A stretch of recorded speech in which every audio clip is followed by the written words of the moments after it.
2024 लोकसभा चुनाव के लिए सीट बंटवारे के मामले से जुड़ी हुई एक बड़ी खबर इस वक्त मिल रही है। बिहार में इंडिया गठबंधन में सहमति बनी है।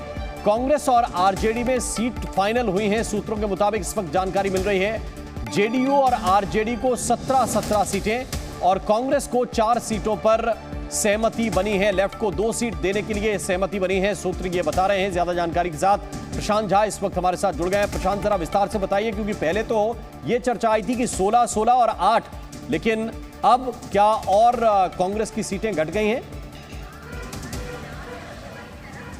देखिए, कांग्रेस की सीटें इसलिए घट गई हैं कि कांग्रेस को 4 लोकसभा की सीटें बिहार में देने के साथ साथ एक राज्यसभा की भी सीट देने का फैसला किया गया है और इसी वजह से कांग्रेस की सीटें कम हुई है। कांग्रेस की मांग अब तक 11 सीटों की थी और 11 सीटों को लेकर के ही आज दिल्ली में जो बैठक हुई है मुकुल वासनिक के घर पे, उसमें वर्चुअल तरीके से कई लीडर्स यहां से जुड़े थे, जिसमें आरजेडी के लीडर के बारे में कहा जाता है कि वो लोग जुड़े थे। इसमें खुद तेजस्वी यादव और लालू यादव इसमें शामिल थे और जो अभी सोर्स बता रहे हैं कि जो फाइनल हुई है सीटें, उसमें 17 सीट आरजेडी को, 17 सीट जेडीयू को, कांग्रेस को 4 लोकसभा की सीट और 1 उसको राज्यसभा की सीटें दी जाएंगी। साथ में लेफ्ट को 2 सीटें देने का फैसला किया गया है। यानी कुल मिला के ये जो 40 सीटें हैं, 17 जो पहले से बातें आ रही थी कि 16 सीट आरजेडी और 16 सीट जेडीयू को मिलेगी, इसको लेकर के विवाद ये था कि जेडीयू हमेशा ये कह रही थी कि पिछले 2019 के इलेक्शन में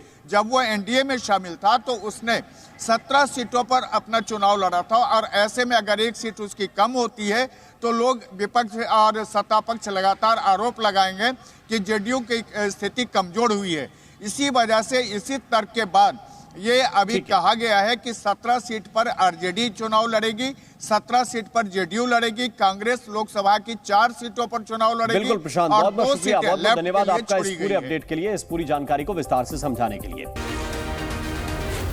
जी न्यूज़।